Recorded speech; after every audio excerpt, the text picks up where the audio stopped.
Welcome to the Flower Lounge, a place for conversations with wildly creative people and a little plant-loving wisdom to help you experience life in full bloom. I'm Katie Hess, flower alchemist and founder of LOTUSWEI, and I believe in a world where we're all living at our personal edge. Thank you so much for being with us, Sarah. Oh, Katie, thanks for having me. This is so fun. I was poring over your website again this morning, and I just have to say you have such a beautiful website. Thank you. Photos and the vibe and the energy, and just like, how could anyone not, 500% trust you immediately after looking at your website? It's just so yummy. And like the topics, like I was reading, the questions that you ask, like, do you wish life were more sacred? Does your marriage kind of suck right now? And the words that you used, unapologetically creating. God, I love that. And the sentence where you say, I finally started doing whatever I wanted. Yeah. Liberation. So I know there's so many things we can talk about today, and we don't just have to limit it to today because I love having repeat guests too. Oh, great. Thank you. And I saw that you are coming out with you have so many great online programs. And Thank you.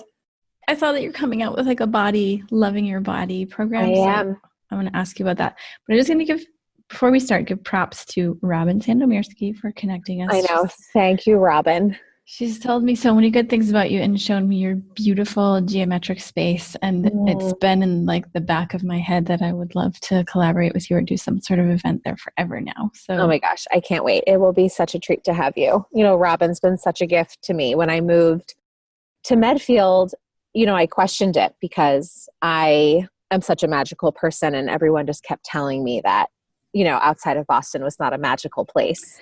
Which is hilarious because it's the most magical place. And then I meet Robin and I was just like, I'm in the right place. She was my sign that everything was going to be perfect.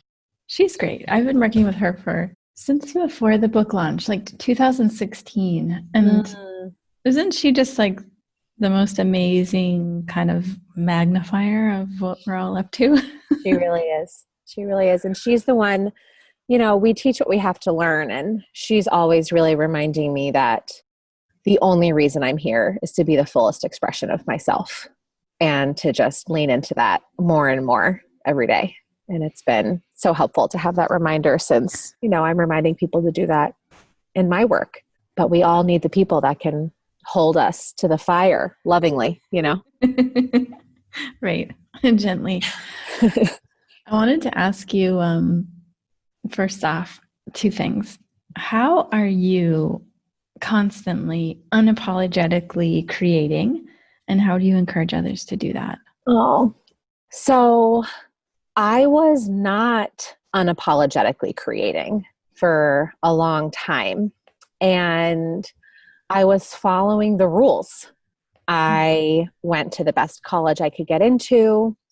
I got the best job I could get after college. I worked in advertising. I wore what I was supposed to wear. I kept trying to look how I was supposed to look. And, before college, I spent pretty much most of my childhood feeling like I didn't fit in. I felt like I was overweight. I felt like I was too weird. I could feel, when I was a little girl, I could feel the magic around me and no one could name it for me. And so I just felt like, am I the only one who can see this? And then that started to slowly fade away. And then in college, I just decided I was sort of tired of being the odd woman out and decided to just do whatever it took to fit in. And I was still miserable.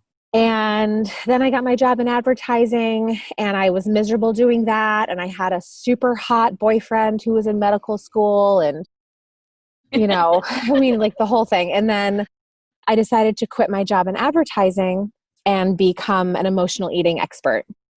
And that was really the beginning of starting to chart my own path because I was first looking at psychology degrees and thinking that I would go and get a master's or a PsyD, but Jonathan was in medical school. We're like, are we both going to be in graduate school for the rest of our lives? So I decided to sort of go rogue and go to IIN, which was such an amazing program for me.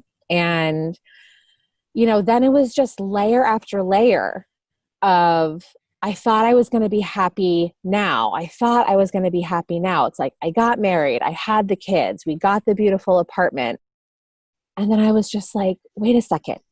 I have to stop following the path that is charted and actually go in and ask myself, what is my unique path? What do I need to create?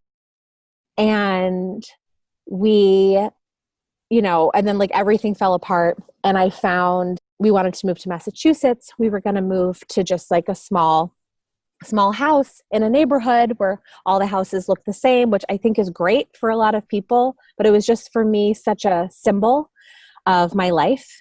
And we found this farm that had this like funky 70s house, which I never thought I would ever live in, and a temple in the backyard, and a barn, and 23 acres. And it's been kept as sacred land for 40 years by what turns out to be my high school therapist. What? Yep. So I first saw the house because I had done I was like so in the dark and not knowing what I wanted to do. I was running a weight loss program, but super overweight, and like motherhood hit and just everything was feeling hard. And I wrote down this whole like 15-page document of what I wanted my life to look like. And I very clearly explained this house. And as I'm writing, I didn't even know I had these dreams. They're just pouring out of me. And I'm writing about gathering women in fields outside and dancing under the moon in a circle of trees and building a yurt. And I'm just writing and crying. Romantic. Right? And I'm like, okay, that'll be my 5-year plan. And then 2 weeks later, the house shows up on Redfin. And I'm like, it's twice as much as we wanted to spend, maybe 3 times as much. And the next morning, I just sat in meditation and I just asked, like, what do I do? And I heard, Google it. I'm like, okay, well, that's a weird directive from the goddess, but whatever. And so I Googled it, and I was reading the blog that was associated with the house. And it turns out it was my high school therapist who owns it. And I'd come here in high school. What? And I just didn't make the connection because I grew up about 10 minutes from here, even though this is a different town that I grew up in. And all of a sudden it was just like, oh, like my destiny is not only pouring through me, but it's reaching out for me at the same time. And I have to, like, part of creating what I want is tapping into the flow of destiny that's inside and outside of us. And so when that moment happened, I was like totally in the broom closet. I was in the middle of a 5-year priestess initiation and not telling anybody. It was like my little secret. And it was in that moment where I realized I had to make the decision to come out as a spiritual woman and move to the most like Puritan part of the country and open a temple and say, let's talk about the sacred feminine. So that had like a whole thing, but it's turned out great. And wait, isn't this a state where isn't Massachusetts where Salem is like, yep, right here, just like 45 minutes away. Okay, and checking. So it's loaded, super loaded. Historically. And, yeah. And energetically, like you can really feel it when you're here. And so it's just been a wild ride. And after having that experience, I just realized like we each just have our own way. And I just really wanted to teach women that it's okay to like not follow the path, quote unquote, but to go inside and find your path. It's so important. What a relief, isn't it? Oh my gosh. It's such a relief. It really is. So much more fun. Yeah. Yeah. What are the barriers to being able to, or like you may see it in your clients or in your community, what are the top barriers that you see us women engaging in in terms of really being allowing ourselves to just do it the way we want to do it? Yeah. So all the barriers from my lensing come from what I call patriarchal brainwashing, which is, I sort of explain it like we've had a chip inserted in our brain about what we believe to be true about the world. So here's the wind, being like, this is correct. And really what I see is that there's this belief that we take as true, which is, if I go after what I want, I'm going to hurt other people, or I'm going to take something away from other people. And what I always try to say to my clients is that that's just brainwashing to prevent you from going after what you want. Because what I've seen in my life and in the clients that really take this medicine is that when we go after what we want, everybody wins. And it's really this like beautiful alchemy of change that happens when one person decides to stand in their truth and step into their fullest potential. It has this ripple effect that's really remarkable. And yet we've been told otherwise. And then the other thing I really see, and this is why I'm creating Modern Marriage with my husband, is that women are really worried about outgrowing their partnership.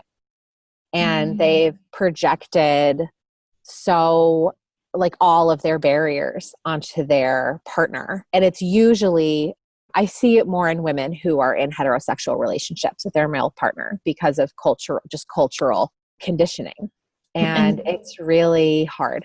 So do you mean in that case, just to clarify, do you mean a woman is like just about ready to like full bloom into who she truly is, and she feels that like she'll leave him behind, or he won't come with, or he won't understand? Yep.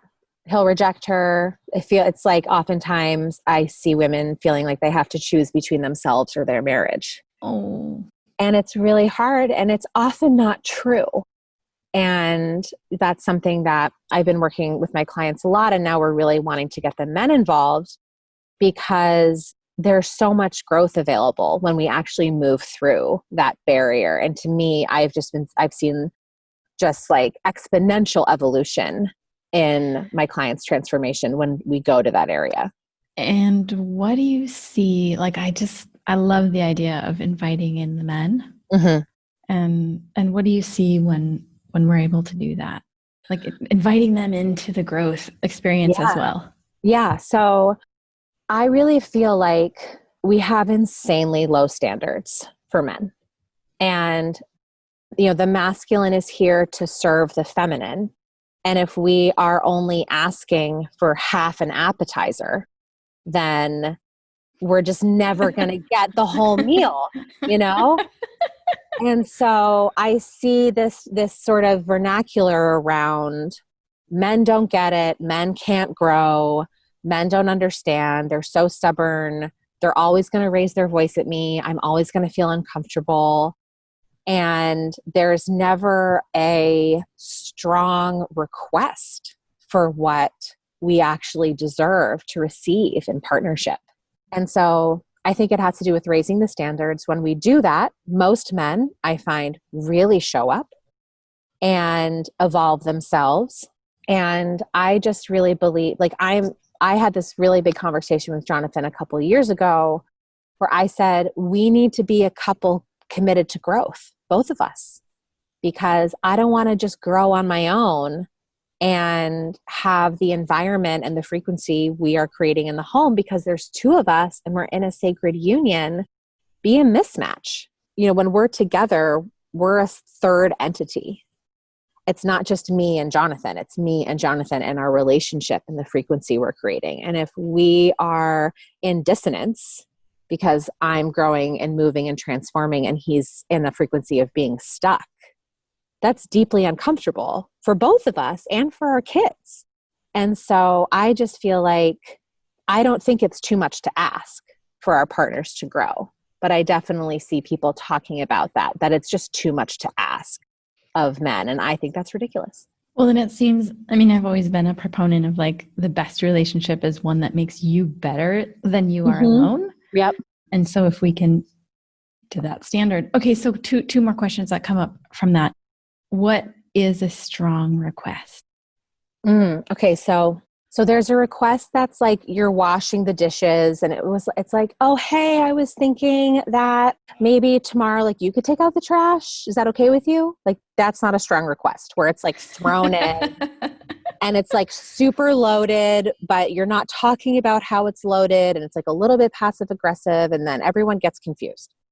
So to me, a strong request is saying like, I have a really important thing I want to talk to you about. Can we set aside an hour after the kids go to sleep or tonight to have this conversation?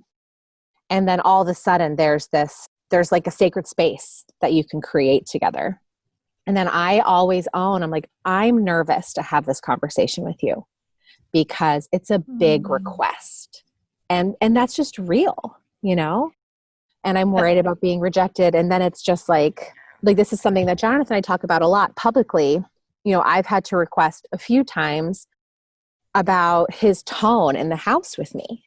Even if it's not directed at me, if he's like throwing a dish in the sink because he's upset with something, that's not good for my nervous system. So we have a very clear boundary around the energy in the house. And if he needs to blow off steam, he can go to our room or outside. We have plenty of space. And that's been a game changer for us. But it didn't work when I was just like, hey, don't do that. Hey, don't do that. Hey, don't do that. I had to have that sacred space. And it was really powerful. Also, what seems like completely different from your conversation is that you're inviting in vulnerability, because I hear stories about how women are like to their partners are like, we need to talk. Like nobody wants to hear that, right? It's like, It sounds so like, now I'm going to tell you what you're doing wrong. Because it's about finding resolution. Right. It's like, and I think it's important to realize that if things haven't been going well, a lot of that is our fault, that we haven't had high standards.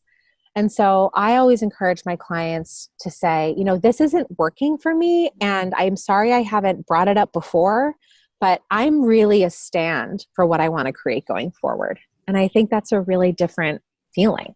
Yeah. I mean, it's like total empowerment. And who doesn't want to get behind somebody who's totally empowered, especially your partner? Totally. Kind of thrilling. Yeah. Because it's like, Jonathan and I always say I'm on the third marriage with the same man. You know, it's just like so different. He's so different because I call him into a higher version of himself and he calls me into a higher version of myself. Like my whole journey with my body has really been catalyzed by Jonathan because he's so embodied and he's really encouraged me and inspired me to just take better care of myself. Oh, I love that. Okay. So what do you do if you have a client or a girlfriend or best friend or whatever? You get her to the point where she's like totally empowered in that thrilling and exhilarating way. And she's making a stand and she's making a strong request and he's not coming with. Yeah. I mean, then it's just really hard. And I think you have to choose yourself, you know, and it's sometimes the path to becoming who you are is also deeply devastating. And there's loss that happens. But I've seen this happen before. And what I've seen on the other side, when truly someone has been requested clearly and says no, there's so much freedom. Because if you're on the path of growth, it's deeply damaging to be with someone who refuses to be. Tell me more. I mean, because then we go back into our shell and we just can't be ourselves in the relationship that's supposed to be one of the most exciting and joyful parts of our life. And, you know, to only be yourself on vacation with your girlfriends or at a retreat or just in your yoga class, and to have to like feel like you have to run a marathon back into your jail cell every time you go home. You know, it's just that like distance between the real you and the you that has to hide. That's hard. You know, I wouldn't wish that on anybody. What if women don't know who the real them is? Well, then I think it's so important to do the work, you know, to uncover who that is. And it takes time and it takes space. And, you know, for me, it's about having a sacred perspective. and really looking at how is my life a mystery school for teaching me who I am? Can we look back and gather evidence and clues and see what our biggest challenges have been and how we've shown up for them and the things that have come into our life, and start to make sense of our life as a story and start to write the ending. And do you encourage women to look at past areas of like extreme joy and freedom, or like where have you been stoked or inspired or on fire? Yeah, my friend Amy Ehlers calls those peak experiences, and to look at those peak experiences. And then my whole thing is, you know, how can you bring those into your daily life? Because what I see happen so often is that a lot of women that I work with can have lives that are similar to mine, multiple kids in a suburb outside of a city. The kids are in public school. It's like my husband's a doctor. Like if you look at my life, from like check boxes, it's pretty like quote unquote normal, but I have a very weird and wild experience. And so it's looking at how can you don't have to choose this or that. You can choose your sacred third. And for me, at least right now, like I don't want to live in Bali off the grid. I like living 45 minutes outside of Boston, with my 3 kids doing my thing here. And so there just aren't any rules. And so when we can take those peak experiences that women think that we can only have once in a blue moon and use that as information of how to bring that feeling into our daily life, there's so much growth that can happen instantaneously if we just, again, move through the barriers and give ourselves permission to have that. Do you see any difference, Sarah, with women who are, say, in their 20s and it feels like their whole life is ahead of them versus 30s, 40s, 50s, 60s, 70s, or closer to elder years where it's like, it feels like that this, time is running out? Do you see like in that range a difference in terms of how women are able to access their freedom and joy, and also, working with partnerships? To be honest with you, in my work, I don't see a difference. In Whole Woman, we have women, I think our youngest is 19, and we have women in their 70s, and we're all there with the same questions and struggles of just, how do I put more of me into my life? How can my life be from my own creatrix energy?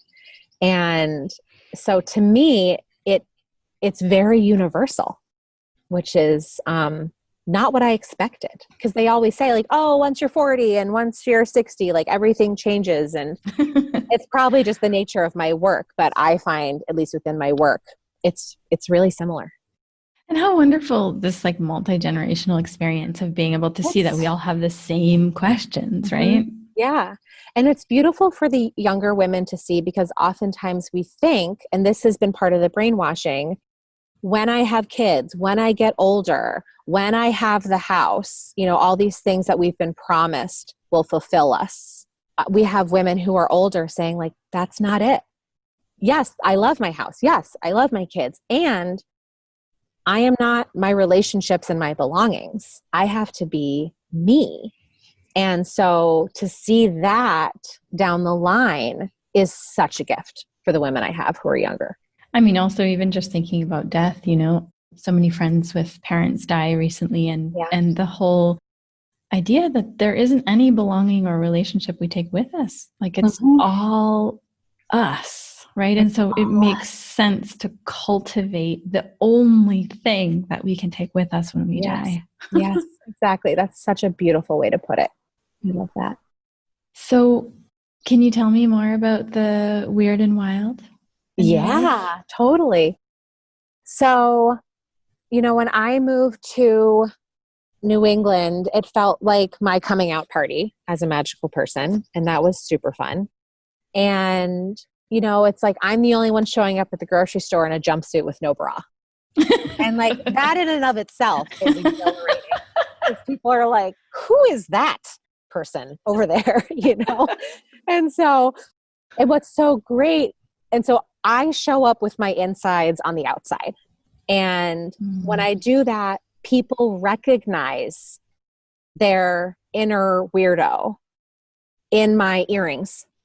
And so the people that are meant to cross paths with me, they can recognize me. And that's so fun. You know, that's like the power, like when we look at clothes in terms of expression instead of fitting in, it's just a really powerful tool. And I remember when I first moved here, I host moon circles in my temple. And everyone was like, no one's going to come. You should just hire a yoga teacher and do a yoga class. Yoga is much more palatable to this whole, just do yoga. No. So I'm not a yoga teacher. And I was like, I'm just going to do it. If we have 15 people, great. I was like, I would love to have 15. If I have 25, it will be awesome. We had 75 women show up. Of course. And the best part was that people would see each other. Like they knew people in the room, but they didn't know they were coming because no one was out as like the wild and weird.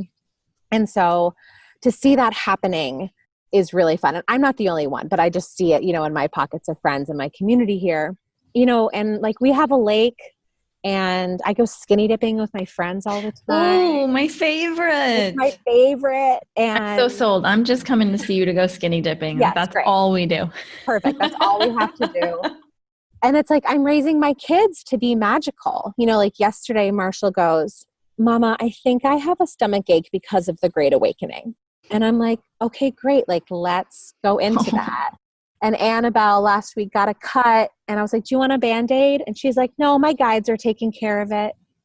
You know, and like we had our friends over a couple days ago in our little quarantine and Annabelle was talking about, she's like, well, you know, in my old family, we used to like do this or that. And our friends' kids were like, what do you mean your old family?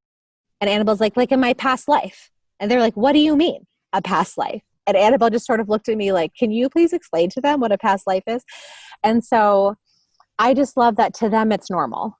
And I love being able to share that with people that don't always speak that way to their kids. And so that's been really fun. And, you know, Jonathan and I are like having sex outside and just doing our thing. And it's just so fun to figure out how can I push the envelope on what I believe is okay. And like actually make decisions based on the fullest, most fun life I can possibly imagine. Sounds so liberating. Yeah, thanks. And delicious.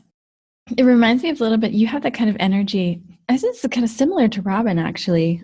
I remember when I was working in the spa industry and I was like, there was like this rift because, you know, I felt like this is how it's been done. This is how I should do it. And I would go to these spa trade shows and it was like, damn, I don't wear high heels. I don't know how to dress. My fingernails are dirty and my hair, like and I don't go to the bar and get drunk every night. Like, I don't even know how to network in this situation because I'm just not fitting the mold.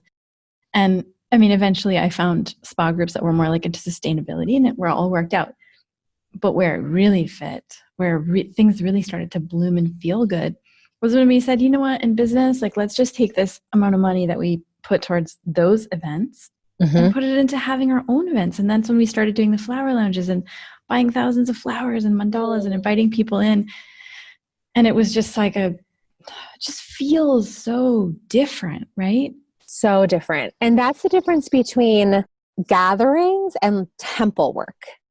You know, and so my whole spiritual training has been in the temple arts and really cultivating an energy so that people just walk in the door and there's a transformational experience. Because when you create this portal of whatever energy that the leader is specifically planting, you don't have to say a word.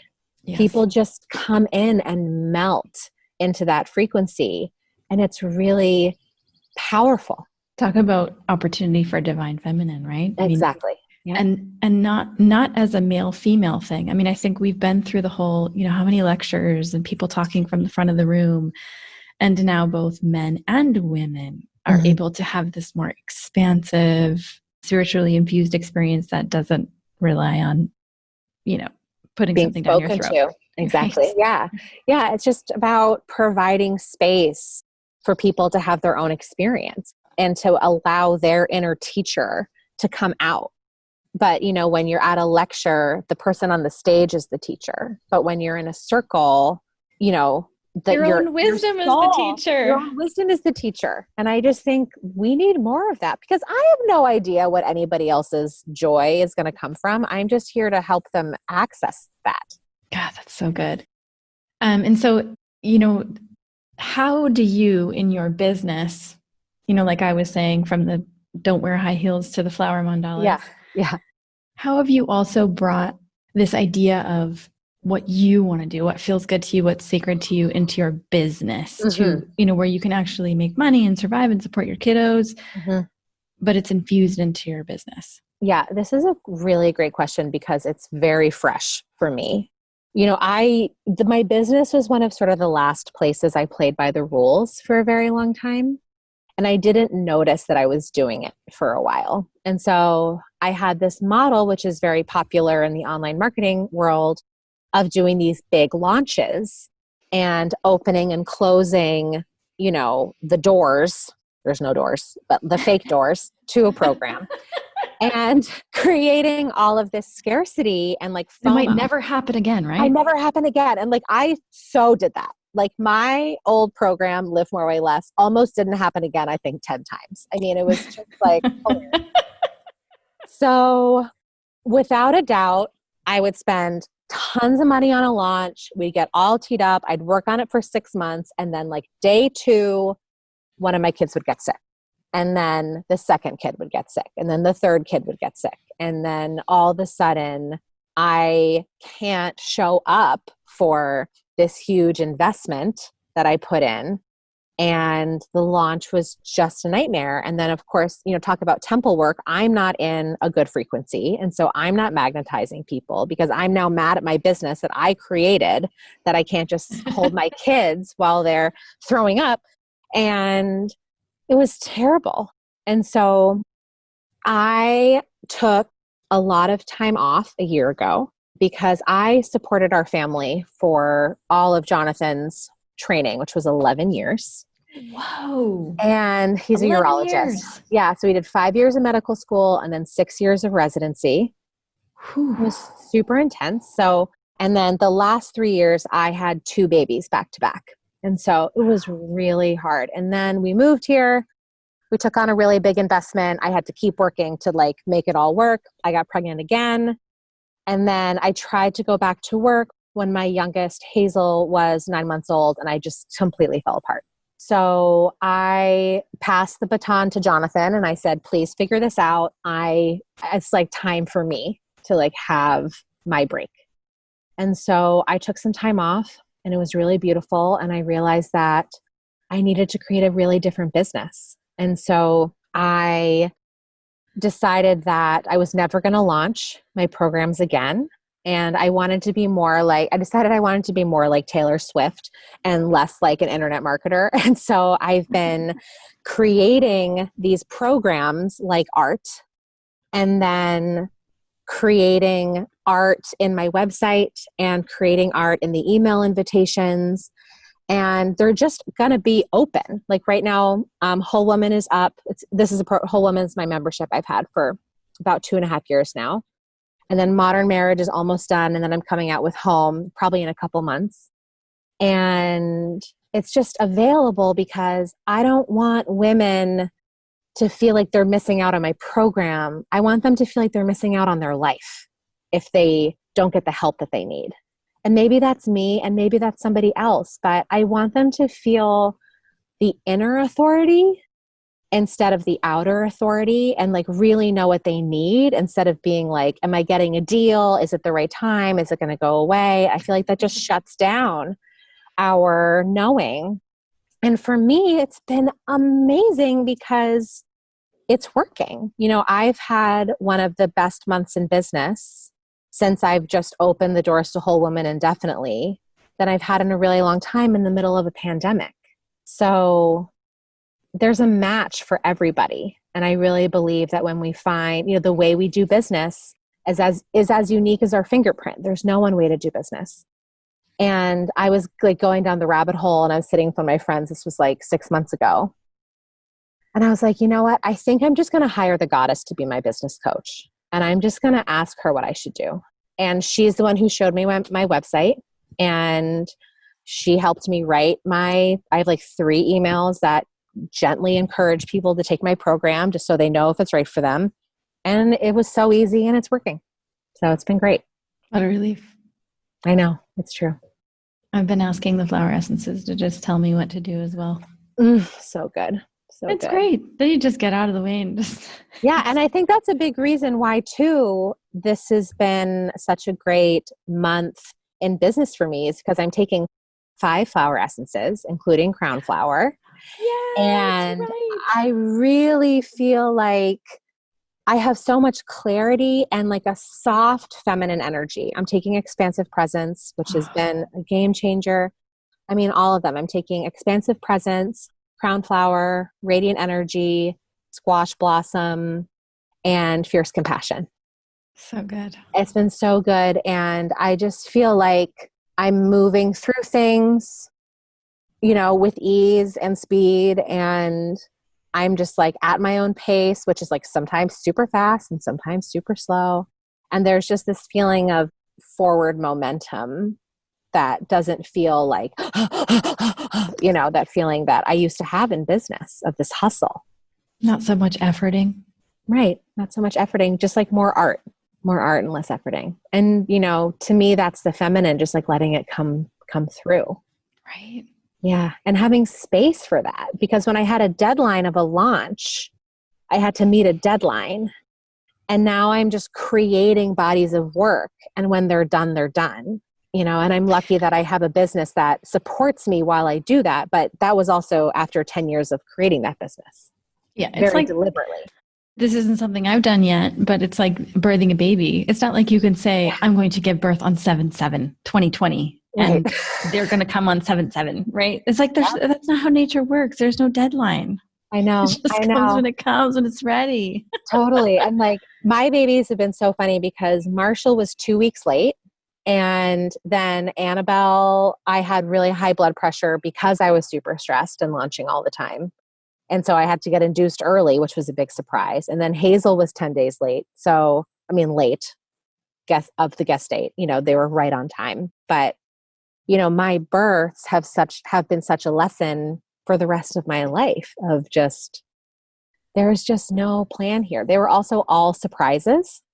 So it's just oftentimes, if you are someone who's having babies, there's so much like of that mystery school and how the babies come in. Mm-hmm. Okay, just out of curiosity, since you're working with expansive presence. Yeah. I recorded this video the other day talking about how, since I've been working with it, all these men have been showing up from the universe, just offering to help with no agenda, no asking nothing in return, just to support me. Yeah. Have you noticed anything similar, that folks are showing up to support you more often? Yeah, I have. Specifically my parents. Oh, wow. Yeah. So sweet. Yeah. They've been really so supportive and just wanting to take the kids. And like my mom did this really sweet thing where she wanted to buy, my parents live about 3 hours away. And so she wanted to have a set of clothes for my kids so we didn't have to pack. And just that little thing makes such a difference, because packing when we go there on the weekends is a lot. And that's been amazing. And also we've been able to keep our nanny during this time where so many people have not felt comfortable. And I just had such a clear knowing that we were meant to have our nanny. And so we just created a really just beautiful situation. And I just feel so supported by her, but I'm also allowing myself to be supported by her in a way that I like still had that patriarchal brainwashing, especially when the pandemic hit and every single woman was alone with their children if they had children. And I was here with my nanny, and I had a moment of feeling really guilty about that. And so I feel like I really had a moment of just leaning into it and just being grateful and receiving it. That's so great. Yeah. Yeah. So give us a cool how that little, happened. isn't it? Yeah. So cool. I'm going to keep an eye open for it more too. Like we don't even realize where that resistance is, right? Because usually with the flower essences, it's something like very concrete, like I'm laughing more, or something very. In this case, it's like something on the inside shifts, and you don't know what that is, but then suddenly the outer world is like, here you go. Yeah, yeah. It's just bizarre. I love that. Okay, so as we sort of wrap up here, I wanted to ask about, if you want to tell us about any upcoming programs, like tell us what's juicy and wild and wonderful about what you're up to. How can we join you? How can we be a part of your community? How can we come and visit your geometric temple? Oh my gosh, all the things. So the best way to work with me now is by joining Whole Woman. And as I mentioned, it's always open. So that's just wholewoman.me. And it's a super affordable monthly membership. And it's just, we have hundreds of women in it. It's a very sweet and loving community. It's a place where you'll see a lot of women like unapologetically celebrating their wins and transformation. And, we have women who've joined a few days ago and women who've been in there for over 2 years. And it's just like a really potent place. And then the next thing that's coming out is my husband and my modern marriage course. And I'm so excited about that. And I have a wait list for that on my website. So if that feels like something that's interesting to people, our whole thing is that it's not the people that are the problem, it's the marriage and the expectations and institutions and belief systems that come with marriage. And we just feel like the energy of marriage hasn't been updated since the 1950s, even though the humans have that are in it. So we often see two very smart, successful, grounded humans get into like really difficult patterns just because they're married. And so our course really works through those things. And it's for couples. Like a woman can't take it on her own and then teach her husband the things, which I feel like is a lot of what the personal development world like happens. And I'm part of that. So, but this is a fun alternative. And then he's got a show. Yes, exactly. And then soon my home program, which is an evolution of my old program, which was called Live More, Weigh Less, which was like the most weight lossy title that I could possibly imagine. So I've let that go, and I built that program before I had kids. So now it's really about my journey of being in a body since having children, and how to really have a soul connection with your body, how to have your body really feel like the home for your soul. And I'm really excited about that program. And that's been fun because I'm writing it as I'm in the process. And so I'm in my own evolution and re-meeting of my body, and the flower essences have been so helpful, with doing that, and just changing my relationship to movement, changing my relationship to food, and doing it in a really sacred, ritualistic way. That's been really healing. Okay. I'm joining Whole Woman after we get off this. Oh, I love that. I love that. And there's also a bunch of free stuff on my website too. Like there's a morning ritual guide that I call Sacred Start. So if people are not wanting to spend any money, there's a lot of juicy free stuff on there too. And my website is sarahjenks.com. And then I imagine that when things kind of get rolling back here, you'll be hosting some events in person. Oh, yeah. I am. So that's the plan. I'm going to just sort of see when it lifts and how I feel. But one plan I have is to do a larger event here next July. And it's called Initiation. And it's going to be a place for women to come to really have a felt experience of what it's like to have a sacred feminine weekend. And we'll do some deep inner work and a lot of singing and a lot of dancing and eat delicious food and meet other like-minded women and just be in nature. And like really that vision that I had, it's like 4 years ago now, really coming to life. So that's the thing that's feeling most juicy and exciting. And I'm only opening it to Whole Woman members first. So that's a good, nudge to go in that program. So if I'm doing the math correctly in your 5-year plan, that's occurring like right at 5 years. Yeah, you're right. Exactly. I didn't even Good work. get that. Thank you. Yep. Good work. It's the magic. Magic is real. You know, when we go in and we write down what's true for ourselves, then we can recognize it when it happens, you know? Love that. Yeah. Okay. Last question. Are there any words of wisdom that you commonly find yourself offering others? Is there a reason women come to you? Is there something that's just sort of organically springing to your heart for the listeners? What's coming through right now is just that you're allowed to want what you want, and you can create whatever you want. It takes time, and there are hurdles and challenges, but those biggest and brightest dreams that you have for a reason, and you don't need to shut those down anymore. We're really being asked to think about what would life be like if I didn't hold back anymore. Yeah, it's really fun, you know. It's really fun to think about, how can I be all of me? Wow, love that. Thank you so much for being with us, Sarah. Oh, thank you. It was such a joy. So lovely to be with you. Come back again soon. I will. Thank you so much for listening to the Flower Lounge. I'm Katie Hess, and we'll be releasing a new podcast every Wednesday. If you like what you heard, or you know someone who might be touched by our conversation, share it with them. And don't forget to subscribe. To find out what your favorite flowers mean about you, take the quiz at LOTUSWEI.com.